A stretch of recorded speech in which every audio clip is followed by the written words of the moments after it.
সন্ত শিরোমণি রবিদাসের 650তম জন্মবার্ষিকী উদযাপনের অংশ হিসাবে তার জন্মভিটা বেনারসের কাশী থেকে সংগৃহীত পবিত্র মাটি ভর্তি কলস সম্প্রতি এসে পৌঁছেছে রাজ্যে। পবিত্র এই মাটির কলসিটি প্রথমে আগরতলার আখাউড়া রোড স্থিত শ্রী শ্রী রামকৃষ্ণ শারদেশ্বরী মঠে স্থাপন করা হয়েছিল।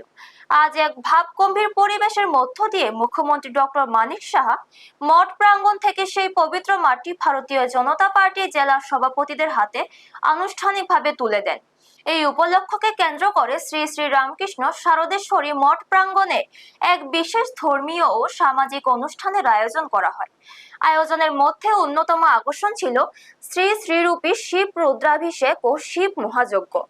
ভক্ত ও শুভানু অধ্যায়ীদের উপস্থিতিতে যজ্ঞ ও পূজা অর্চনার মাধ্যমে সমগ্র এলাকায় এক আধ্যাত্মিক আবহ তৈরি হয়। মুখ্যমন্ত্রী অনুষ্ঠানে অংশ নিয়ে সন্ত রবিদাসের মানবতাবাদী আদর্শ, সম্প্রীতি ও ভক্তির বার্তা স্মরণ করেন। বেনারস থেকে আনা এই পবিত্র মাটি জেলায় জেলায় পৌঁছানোর মাধ্যমে সন্ত রবিদাসের দর্শন ও আদর্শ রাজ্যের সর্বস্তরের মানুষের মাঝে ছড়িয়ে পড়বে বলে আশা প্রকাশ করা হচ্ছে। ব্যুরো রিপোর্ট, নিউজ তৎকাল 24।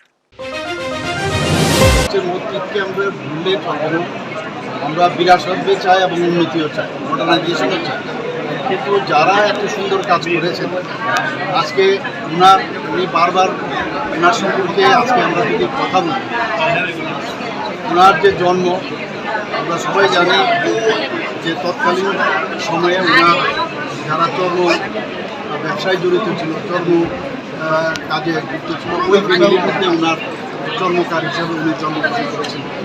সেই জায়গায় দাঁড়িয়ে উনি তৎকালীন সময়ে 650 বছর আগে আপনারা একজন ব্রাহ্মণের কাছে ওনার শিক্ষাগুরু হিসাবে ব্রাহ্মণের কাছে উনি সব শিখেছেন, জেনেছেন।